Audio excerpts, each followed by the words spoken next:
Manx Radio Podcasts, powered by Shaw. The Nation Station, Manx Radio. Hello and welcome to the latest look back over some of the topics featured on Talking Heads over the past week. Shopping in Strand Street, important advice for anyone planning a holiday in the UK, and the rules for local authority members were all up for discussion during the course of the week. There was also a lot more debate about the latest proposals for Douglas Promenade, and the most popular topic on that front was the horse trams. Here's Stu Peters. Talking Heads, brought to you by Magic Carpets, with the only Carndine design showroom on the island. Where would you like to see the horse trams located? One of the leaders of a Facebook group which opposes trams on the Douglas Promenade walkway says the latest plans are an improvement, but he's still worried about safety. Is the walkway the most logical place for the horse trams, or would you like to see them stay where they are at present? And we've got Jill on the line. Hello, Jill. Hi, Stu. I think it might be an idea if they put rubber tyres on the wheels, and then they wouldn't need tracks, so that would be one hazard out of the way. And have they thought what's going to happen TT? In terms of? Where's the fun fair going to go? Where's the beer tent going to go? And where's everybody else going to go? The rubber wheels thing, people have suggested that before on the programme. I'm guessing that the tram cars that we've got just really wouldn't suit that, you know, because they were never designed to have rubber wheels in the first place. So I'm guessing that there are probably good engineering reasons that you couldn't do that, although on the face of it, it's a good idea. You know, I go along with that, but I mean, the main thing is the roadway desperately needs doing, and that should be the number one thing. Even if they shut the whole thing from end to end, people could find other ways to go and get it done. Get it done, yeah. Please. Yeah, fair dues. All right, thank you very much, Jill. Let's go to Andrew, who's on line 4. Hello, Andrew. Hello there. What I was just suggesting, if we did a standard business plan before, we imagine they weren't existing. It's going to cost millions of pounds to relocate them. Are they going to be used? Are they going to be revenue raisers? No. If you're going to relocate the horse trams for no one to use them onto the walkway, which is causing a big stink, and I don't know why. If you're applying the same logic to not restoring the Queen's Pier in Ramsey, if it was restored, it might attract the odd people who may walk along it because it's an interesting, nice piece of vintage heritage. Well, that's all the horse trams are. They are used quite a bit, but I mean, I know that they lose a lot of money every year, but they are used. Well, but the point is, when we're charging people to park and we're making kids pay to go to school, and we're scrimping 15 and 20,000 here, right, left and centre, which is basically picking the soft options. You can't possibly, if you were to put a business case and say, right, we'd like vehicles to be travelling down the middle of the highway and have people step up in front of vehicles passing by, the health and safety would say, not on your line. Yeah. Okay, so, exactly. So, okay, it's heritage. Well, that's the point that people make, that it's heritage and that, you know, if we lose things like that, we'll never get them back, and that's what makes the Isle of Man different. Well, what made the Isle of Man different, if we're going to go completely outside the box, was the birch, and we got rid of that. Our heritage. And that should still be here. So the Castle Mona, the Falcon Cliff little railway, there were so many nice bits of our heritage that have gone that we've all mourned the loss of, but we managed to live without. Yes. If you put together a business case, it's going to cost $1 squillion to do it, pounds to do it. Yeah. Major road works, major inconvenience to everybody, and it's never going to pay for itself, and it's going to be partially used during its time, and it's going to cost an arm and a leg. When we are saving 15,000, 20,000 on stupid, to even contemplate spending $2 million plus of reserves to sustain a white elephant, which is just a big, big waste, is incomprehensible. And no matter what Phil Gordon decides to do, he's never going to get it right, because now we've got Facebook or social media, whatever decision you make is going to be ripped to bits by keyboard warriors who haven't got the courage to stand for election and do the job themselves. Well, he just has to ignore that mindless drivel, because none of them will turn up next year and put their name down to do it. All right, Andrew, you make some cracking points very well. Thank you very much for calling us today. Let's see what Ron thinks. Hello, Ron. Mixing people and vehicle traffic, whether it's a horse tram or not, together is dangerous. I don't care what you say. So people... Disabled children on bikes. I used to take my children down there, and it was a safe place. that you could have the children running around and enjoying themselves. So it's safer now, is it, Ron, where you've got, elderly people and children getting off a horse tram in the middle of a busy road and having to cross over to the pavement? That's safer, is it, than being on the walkway? Motorists know that the horse trams are there, and they've always been there. I have not heard of anyone being, or very rare, anyone being injured. It's just as dangerous getting off the damn things as getting on them. You look at the quayside, which is supposed to be a shared area. Yeah. And there's not supposed to be any cars parked on the harbour side. And there's cars parked there all the time. The authorities have given up on it. There's not supposed to be cars parked because that's the walkway. It might work on the continent, the shared area and all this, but it won't work in the UK. 24-hour drinking didn't work in the UK. It might work on the continent. But there's another thing that they've forgotten about, and that is the health issue. Right. Horse trams going down there, and the horse dropping what the horse does. Those sacks that they have behind them doesn't work. You look at the roadway. So on a hot day, it dries up, there's dust going all over the place, and you're going down there with licking an ice cream with all the dust settling on it. But you get that now down the middle of the road, which is, just as near to your ice cream, isn't it? Well, you're not walking in it, are you? I can't see it working. OK, Ron, thank you for your call today. I think I'm a voice of one about this. I think that the scheme sounds like a pretty good idea. First commenting on this by text, the big tourism draw of the island is heritage, so why is this government trying so hard to remove all traces? They're ripping the heart out of Ramsey, not much left of old Ramsey now, trying to update Douglas Prom so that a politician can have his name on a plaque. Is that what it is? Seems totally over the top, but this generally the case of this government. Why not just resurface and leave the rest alone? Asks Marie. Let's go to the lines and see what Bert makes of this. Hello, Bert. I was at the two meetings that government called for the modernisation of the promenade. Yeah. Their first meeting was they were going to put the trams, if you like, in the gutters on the other side of the road. Where the cars are parked. Where the cars are parked now. Sort of tail in, yeah. We were totally against that. And we said that it would be better if the trams moved onto the promenade as far as the villa and then came back out onto the promenade, which we thought was a sensible idea. Instead of taking the whole of the promenade up for the trams and keeping the trams on the promenade, it would be better if they went back. They went away and then they came back with this second idea where the tram stayed on the promenade the whole length and came out at the bottom of Summer Hill. That was not our intention at all. Our intention at all was because where the traffic was on this side, they wanted to make it as they got it on the other side, which would have made almost impossible for people to get their luggage or anything off to go to the few hotels that we have left. Even I've shifted mine into apartments because that's the way people seem to be going nowadays. Sure. We could never hope to cope with what people believe is, still Douglas Promenade. But the promenade itself is shot. The promenade really does need doing badly. It's just a wreck. Yeah. Absolutely. Well, that's what the experts all say. Yes, they're not wrong either, Stu. They're not wrong. From the War Memorial to Derby Castle, there's insufficient space on the walkway for trams and promenaders to coexist, according to Jenny. Elsewhere, half the gardens would need to be demolished. Between the Sea Terminal and the War Memorial, no provision whatsoever has been made for the trams to continue running when the TT Funfair and Bushy's Beer Tent are in place, unless the tracks are located in the road where they belong. No one will walk from the Sea Terminal to the War Memorial to catch a horse tram, and a significant amount of revenue would be lost. Death wish.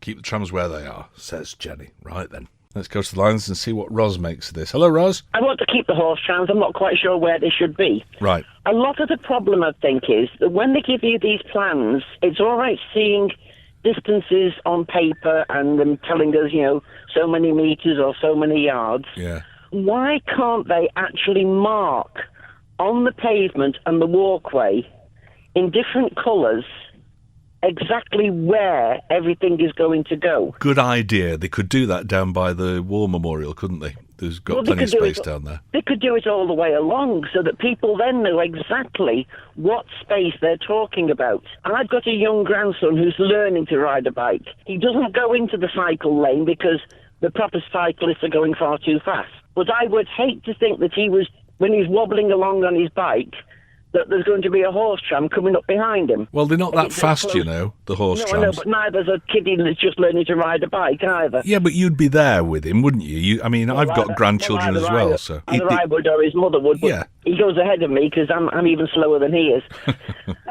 All right, Ross, thank you very much for your call. And to line 4, and we've got Eddie on. Hello, Eddie. I think it's wrong that this administration, which has only got 12 months left to go before a new elections is gone, are wanting to commit the next government to £21 million of debt. Oh, right. So you think that that's maybe why they're trying to get it through now, because they might they're not not be going here. to be. Some of them won't be here, will they? Yeah. If the general opinion of them is true, then quite a few of them are going to retire, and some of them are going to get beaten in the elections. And yet, the next people coming in are going to be saddled with £21 million. They keep telling us we've got no money. Well, previous administrations have inherited far bigger debts than 20 million quid from the Promenade scheme, haven't they? Well, that's true, but the worrying part of it is that as you've been told, that it's all been eroded underneath. Yes. And that's because the sea comes in all the time. Yeah. And the water goes all the way through back to back Strand Street. Right. I worked on it for years. We used to have to pump out thousands of gallons every day when the tides were a certain height. Oh, okay. It's all right spending £20 million on the surface. They should be spending some money on the sea wall. Right. Because that's where the problem originates. Because when the sea comes in underneath, it takes the undercurrent, takes the sand and all the rest of it, and makes it, which makes a hollow, which the road then collapses into. Right, got you. They're spending all this on the top. Take yesterday. Could you have seen horse trams running along the promenade this morning? Right, got you. Okay. I don't think so, will you? Thanks for your call, Eddie. Stu, the government should listen to the majority of the electorate who want to get rid of the horse trams altogether. Stu, simple answer, make all pedestrians wear high vis. Easy, says Griff. Stu, let's just rebuild the road, leave the trams in the current location. The cost of this grandiose scheme is a ridiculous waste of public money, says Neil. I hate the plan to put the trams on the walkway, a single track beside the seaside pavement, no parking there and diagonal parking on the land side. New car park on the awful town square would solve the problem. Too dangerous for trams on the walkway, says Ruth. Most logical, cost-effective solution to this novelty seasonal form of transport, which runs at a substantial loss, would be to retire the horses and place the trams in the Transport Museum. The public doesn't want to continue to pay for a loss maker, however quaint they may appear to some. Get rid permanently, please. And this, time-consulting waste of time discussion. Right, okay. Well, I've suggested that maybe it's time to retire the horse trams, and I was sent timetables for the steam packet, so I think a lot of people are still pretty much in favour of the horse trams. I don't think you can say that everybody wants rid of them. Works perfectly well at Blackpool with the electric trams on the prom walkway. Yes, I thought it did. What do you do when the weather changes, heavy winds come from the sea for the poor horses? Okay. I've looked at that plan for the prom. It doesn't take into account children running towards the nice horsey and getting mangled in the tram wheels. Oh, come on. I'll lay money on a fence appearing within 6 months of the new work being completed, says Chris. I think people are overstating the danger of this. I mean, these things are big. They're not quiet. They clank along. You've got a horse, clopping along. You've got to have control of your children, surely. The Nation Station, Manx Radio. I've had a couple of comments on the programme about this recently. The prevalence of the disease myxomatosis amongst the island's rabbit population, all sorts of conspiracy theories. To find out about the disease and how it's spread, Countryside presenter Simon Clark's been speaking to the government's chief veterinary officer, Stuart Jakes. Well, no, we haven't got any black rabbits or rabbits of any other colour. And the more technical explanation, which I'll try and put in more simple terms as to why this happens, is all down to immunity and numbers. Because myxomatosis is spread by close association with another rabbit or with the fleas that can transfer it from one rabbit to another. And when we first saw it in the early 50s, it basically killed about 95% of all known rabbits very, very quickly because they had no immunity. And over the years since then, a lot of rabbits have become immune to it genetically, so they've developed and they've effectively evolved, and others have lived above ground, and that also reduced the number of fleas that they got, which meant the transmission dropped. So now you've got a lot of rabbits that really never ever get it, but as the population grows and you get more and more and more rabbits, they meet each other more frequently. And so if you get one with myxomatosis, instead of meeting one or maybe even no other rabbits, it meets 10, 15 or 20. And in that 10, 15 or 20, there'll be 2 or 3 that are susceptible. So they'll get it and they'll meet a lot more rabbits because there's loads of them around. But you can imagine that after a couple of weeks, when this has all happened, all the rabbits that are susceptible have died and got it. The ones that will never catch it are still there. So myxomatosis seems to disappear. There'll be rabbits there that don't get it. All the ones that have got it have died, so it vanishes. And it's just in the odd rabbit that you don't see, and that happens for another few months, and then it just happens again. You get more rabbits, the population grows, there's more that can catch it, and they meet each other, they pass disease. That's why it seems to come and go. Is it restricted to just rabbits? I mean, if people have got pets and they see wild rabbits in their garden, are they at risk? Myxomatosis is a disease of rabbits, as is the other nasty rabbit disease, which is a viral hemorrhagic disease. It only passes from rabbit to rabbit, but it will affect pet rabbits, and there is a vaccine for pet rabbits for both of the nasty rabbit diseases. So if you have pet rabbits, you've got wild rabbits in your garden, or you encounter wild rabbits in any other way, then you should vaccinate your pet. That's Chief Veterinary Officer for the Isle of Man Government, Stuart Jake, speaking to Simon Clark. A couple of comments. Whoever introduced myxomatosis for rabbits needs a dose themselves. There are more humane ways to control rabbits, says Bert. Well, I think that's what we're hearing. That it's, this isn't anybody's fault. This is just sort of nature, really, isn't it? And Howard says, hello, Stuart. I worked for many years at the airport airside. We had access to most of the operational areas. During the midsummer, a couple of black rabbits would appear in what was normal wild rabbit population. Within a couple of weeks, the first signs of myxomatosis would show. If anyone's seen this disease in rabbits, they'd be horrified. As one of your contributors recently said, it's dreadful. It was known the disease was deliberately introduced to reduce the rabbit population. I've personally had to kill rabbits to put them out of the misery. They're so ill that they make no effort to move away from you. Whoever lays this disease on the island should hang their heads in shame, says Howard. Again, my understanding is that it's not something that's being done now. Might have been done years ago, but I don't think it's being done now, certainly. Not from what we've heard, anyway. Talking Heads, brought to you by Magic Carpets, with the only Carndine design showroom on the island. The Nation Station, Manx Radio. You're listening to the latest Talking Heads podcast, featuring highlights from the programme over the past week. What could rejuvenate interest in the High Street in Douglas? It was announced yesterday that a familiar name in the High Street in the island is to close its doors after a quarter of a century. A body shop, which forms part of the Strand shopping centre in Douglas, will shut next month. The group's decided not to renew its lease when it comes up for renewal. Strand bosses have called it a devastating blow, with competition from internet sales and poor footfall during regeneration works cited as factors. It also says an increase in car parking charges has discouraged shoppers from coming into town. Just what is taking shoppers away from the main shopping street in Douglas? Di says, this is a bit glass half empty. The whole of the Isle of Man needs a rethink, says Di. Oh, come on, be a bit more positive about it. Yes, there are problems, but we can solve them, can't we? This is from Andrew, our American correspondent from the East Coast. Businesses that fail everywhere tend to blame external forces as the reason. Perhaps their products are no longer right for consumers. Perhaps their prices and service aren't right. As for Douglas High Street, the shops don't even stay open late or provide special sales during TT. That's true of most of them, with tens of thousands of additional potential customers. I don't know whether or not the body shop would benefit necessarily from staying late during TT, but maybe. My sense is that it's outdated retail management and a lack of entrepreneurial thinking more than parking or brickwork on the street. Good points there, Andrew. Can't disagree with most of that. Stu, I can't understand our government. This is from Alistair. At the same time as high streets in the UK are getting rid of parking charges, we're introducing them and increasing prices. All this will do is to lead to an out-of-town shopping centre. Yep. Let's go to the lines and see what Rob makes of this. Hi, Rob. An observation on Strand Street in recent years seems to be getting taken over by cafes and delis and sandwich places.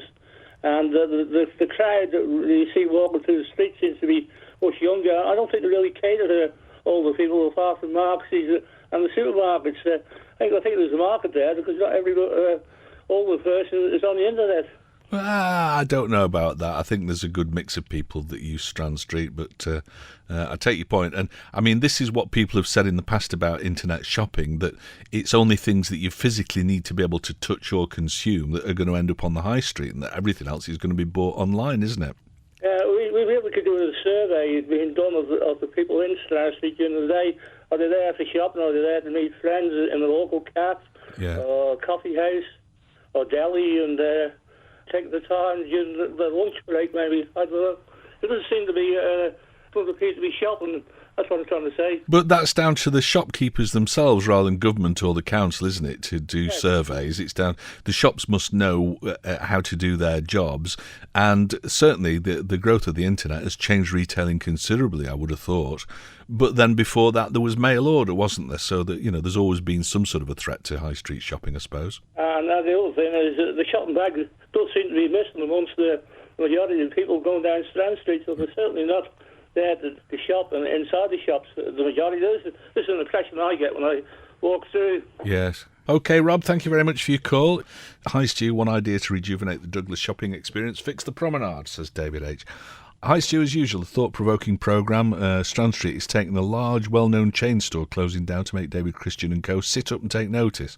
What keeps me away from Strand Street is car parking charges, the elusive space in the disc zones, the kids running wild, and the lack of shops I would want to shop in. Chester Street car park, nothing to do with it. Parking in Douglas should be free, says Pip. I wouldn't come to Douglas by bus, as bus fares are more than the cost of a return journey to and from Port Erin in the car, and I certainly wouldn't want to walk from my nearest bus stop in Port Erin lugging bags quarter of a mile to my house, says Pip. Yep, all good points. Let's go to the lines, and we've got... Is that Renee? Three things, actually. Years ago, no building works were allowed on the main streets around Douglas during the holiday period. Well, that makes sense, doesn't it? It all had to be done out of season. Yeah. Also, it's not that the street's too long. There's no seating areas. Well, there are at Regent Street, aren't there? That's the start, more or less the start of the shopping, isn't it? It is, yeah. Are they not doing anything further down, sort of Granville Street way? All right, I know the street's narrow, but where you've got those parallel streets going off to the front, I'm sure they could put some seating there. Yes. And even the young ones sit and chat. It's not just... Yeah, you're right, actually. Yeah, that would probably make a difference, wouldn't it? There's not the room for cafes to have tables outside. No. And the other thing, the body shop is a victim of its own success. Don't blame Douglas. Oh. If you subscribe to Martin's Money Tips, his email every week, they're one of the main ones that he lists for getting money, something like 30% off, plus free postage. Right. Why the heck are you going to go into a shop when you can get everything you want and free postage as well? Yeah. The body shop offer you that. So right. So they're almost cutting their own throats, and it's probably more effective for them, more cash efficient to do stuff online rather than employing staff in shops. You just have a big warehouse somewhere and send it out by post to people. Well, I believe the shops are a franchise, you see. They're not owned, so they're not really bothered, are they? No, I suppose not. All right, Renee, thank you very much for your call. Nice to hear from you. Call us again sometime. What else have we got? Snaefell Mountain Railway built in 8 months with pick and shovel. Progress, says John. Stu, my wife and daughter stopped using Body Shop when L'Oreal bought it as they test on animals, says Roy. Oh, right, I wasn't aware of that, okay. Perhaps if they got rid of the pigeons, it would enhance the shopping experience and encourage more people to shop down Strand Street. I know I'd go there more often, says Smee. Pigeons? I suppose that's us as shoppers actually leaving food around that the pigeons come and eat. Although the paving's been going on for far too long, if all the shops were to blame the paving and the parking, then there wouldn't be anywhere open in the town centre. If you ask me, Body Shop's demise is because of too much competition in the street and online. That from Jamie. A quick search for Body Shop closures shows their outlets shutting regularly over the last few years. Part of the British High Street sea change that's affecting many brands, says Peter. And he sent me a link to a devastating blow for Torquay as Topshop and Body Shop closed. Torquay Herald Express. Thank you, Peter. There's no such thing as free parking. It just goes on your rate, says Dave. I think most of the work on Strand Street has worked around the busy periods of the street. It's all good doing the work between October to April, but people go nuts having to shop around street works during the 3 months of Christmas, says Boris. Yeah, OK, well, maybe you could sort it all out before the Christmas rush. It just seems mad to me that that's being done now. To the lines and our friend Tommy. Hi, Tom. I think you need some help from across. I know it sounds terrible to say that, Stu, but looking at the documentary, I know it's easy to say watching documentaries, they seem easy, but watching that one last night, and they relayed 2 miles of motorway over 6 evenings, Stu. Yes, I've seen that. Yeah.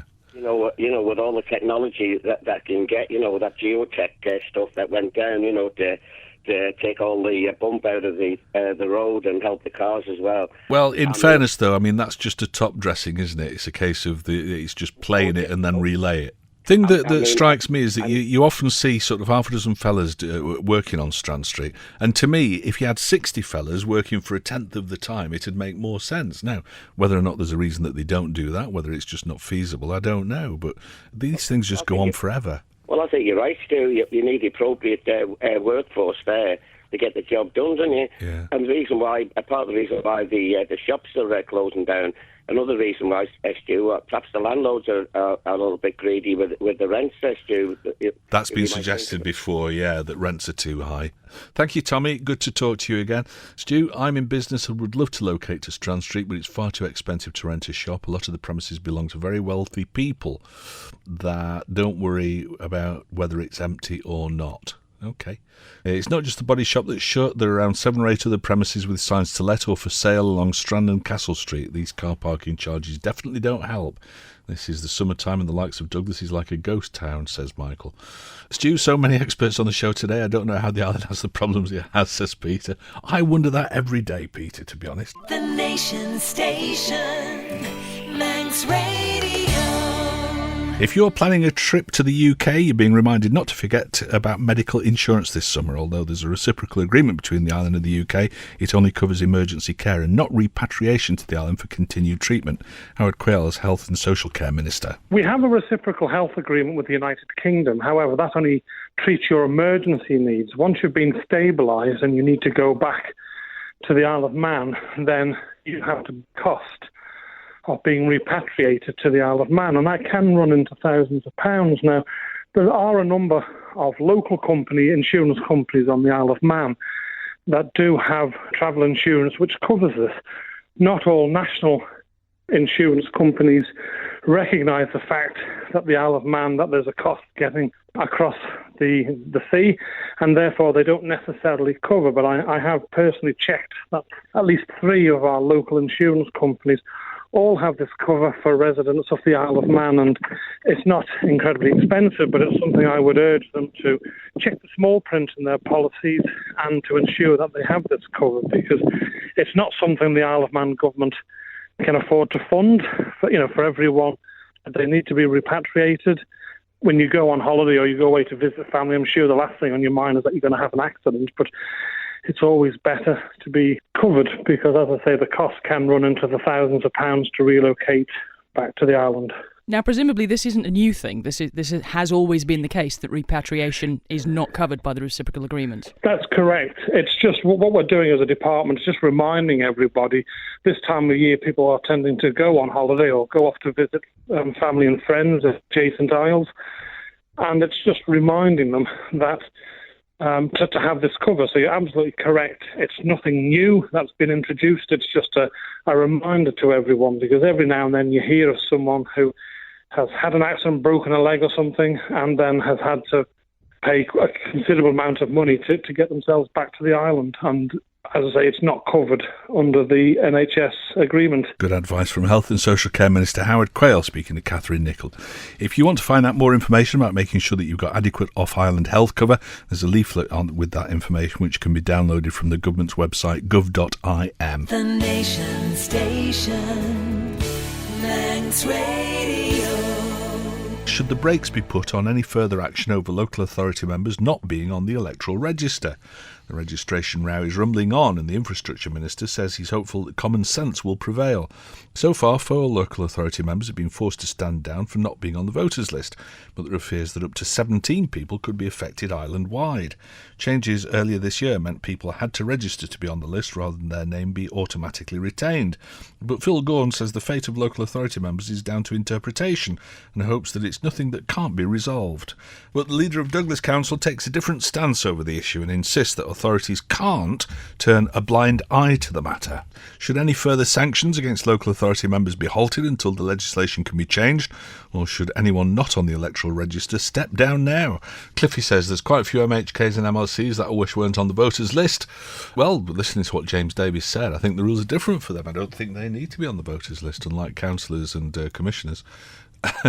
Ted is sending me texts, and I really don't understand them, but I know that I need to probably make a hat out of tinfoil. I think there's an awful lot of folks no longer on the electoral roll who sent in their forms. I'm one, says Mandy. I hope Mr. Christian isn't as narrow-minded and black and white over everything else he does. Common sense surely has to prevail here. Laws are fine until the problem crops up, and then we learn and adapt and improve. Yes, you're right. There's a problem and it needs to be fixed, and to take these politicians out of their roles completely for such a reason is crazy, and surely we have enough intelligent people in office to fix this. And good afternoon to you, Stu, says Mandy. Get it off your chest, girl, you'll feel better. It strikes me that this is a technicality, and I mean, I've got texts, and we've talked about this before on the programme. We had texts from people saying, well, you know, why would you trust somebody who can't even make sure that they've got the name on the electoral register? I think this is really a technicality, and I think I'm of a view that, all right, a mistake has been made, but, you know, it's not the end of the earth. It's not as though these people have done anything obviously wrong. They've just, you know, omitted to do something that they were supposed to do. And it's not affected anybody. Whether or not somebody's name's on the list doesn't affect anybody, surely. So, you know, isn't it an easy job to just say, all right, your name's not on the list. We're going to put a picture of you up in the council chamber or the commissioner's offices to say you're a complete and utter idiot, but that you're putting it right. I mean, that's the way to do that, surely, isn't it? Stu, if the members now expelled were elected by the people and on the list at that time, then why can't they re-register on the electoral list right away? That's my thought on this, James. Why do they have to wait until October? This is bringing the Isle of Man into disrepute. I don't know I'd go that far. Maybe it's time for the Privy Council to step in and rule on the matter like they did over Radio Caroline. This situation is a constitutional dilemma, and surely the governor has the power to sort it out. I never thought about that. Yeah, maybe it's something that the governor could rule on. Regards from James in Onken. Thank you very much, James. Mal says, Stu, who cares if they're on the register or not? Well, a lot of people, apparently. If they're doing the job well, then surely they can re-register at the earliest date. This whole drama is about as exciting as watching paint dry. Move on with your lives, says Mal. This from Rob Collister, Commissioner in Onken. Afternoon, Stu. I listened to Mr. Christian's interview this morning. I have to question some of his comments, and it certainly isn't about turning a blind eye.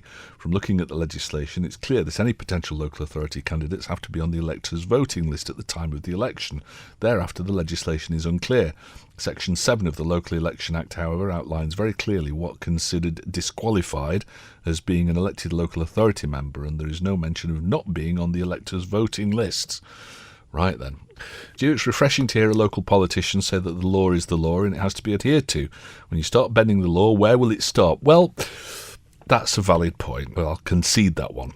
If local authorities had turned a blind eye, we'd all be here asking what else they do unlawfully. It would appear that at least 3 authorities have had the same advice, and Mr. Jockins said his own advocate had come to the same conclusion. No quick fix, Mr. Gorn, nor bending of the legislation, says Peter. Privy Council, give over, storm in a teacup. Let's get back to the horse trams and dog mess, says John. Phil Gorn should be made to resign by suggesting that minor technicalities can have a blind eye turned. I don't think he's saying that, is he? How can we trust anything he says or does? What other minor technicalities have been swept under the carpet? And that's from another Stu.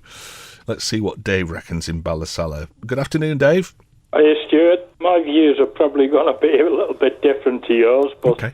When I was on Commissioners, we used to fill the forms in, the electoral forms that come through, and then we'd take them down to the clerk. She would take the numbers off, and that was verification, really, that it had gone, because we normally leave them there, and she'd post them with ordinary mail. Yeah. Now, my take on this is that if the situation arises as it has done, and it can be proven that the individual is not at fault, then the government should pay for the local authority to hold an election.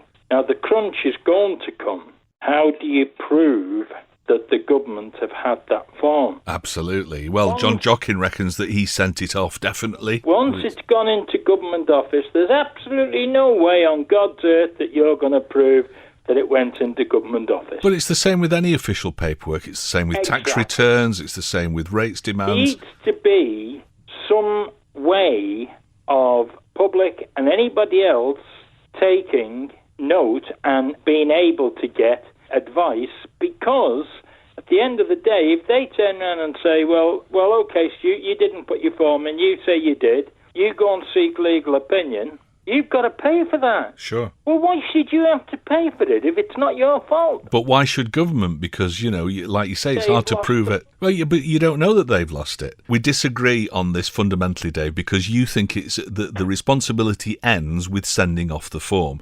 I believe that the responsibility ends with ensuring that you're on the register. But you can go and they turn around and you say, I'm not on the register, and they turn around and say, well, did you fill your form? And yet, well, you can't do it. It's too late now that the register's been published. Well, so do it in plenty of time then. Well, you can only do it when the form comes through, Stuart. Yes, you can. Come on, be reasonable. You can only do it once you get the form. Once you get the form and it's filled in, then that's out of your hands then. I suppose now, whether is, yeah. you want to turn around and say, well, it's still up to that individual to prove it, once that form has left, it's gone, and there's no way on God's earth you're going to prove who's got it. I'll tell you one thing good that's come out of this, Dave, is that I think that, for anybody where it is important that you're on the electoral register, anybody in that situation in future is going to absolutely make sure they're either going to send the forms in by recorded delivery so they've got proof of sending or whatever, or they are going to go down and actually inspect the register themselves and make sure that they're on it. Or personally go down and hand it in. Yeah, so maybe some good's come out of this. All right, Dave, good to talk to you as ever. We often disagree, but that's the purpose of the programme, to listen to different points of view on these things. Surely a sensible solution to this problem would be for the councillors or commissioners found not to be on the electoral roll to be suspended until they've registered and their names being included in the 3-monthly update of the register and then reinstated. Yes. At the least, I would have thought we could have done that. Only if they're not on the register when they were first elected, I think that this would have been very unlikely should they be disqualified from office. That from David. Talking Heads, brought to you by Magic Carpets, with the only Carndine design showroom on the island. That's it for the latest look back at Talking Heads. Thanks to everyone who contributed to the programme. You can get involved in the programme each weekday between midday and 2 p.m. by calling, texting or emailing. If you can't do that while the programme's on air, you can join the debate on the Facebook page, Talking Heads with Stu Peters. But please remember to keep what you post within reason. If you'd like to hear any of the week's programmes in full, they're available for 7 days in the on-demand section of the Manx Radio website. For a daily update on what we're discussing, visit the website, like the Facebook page, or follow Stu Manx on Twitter. And to suggest the subject for the programme, email talk@manxradio.com. But that's it for now. So until next time, goodbye. Don't sit in the slow lane. Join the fast lane right now with Shaw's all-new Superfast Plus broadband.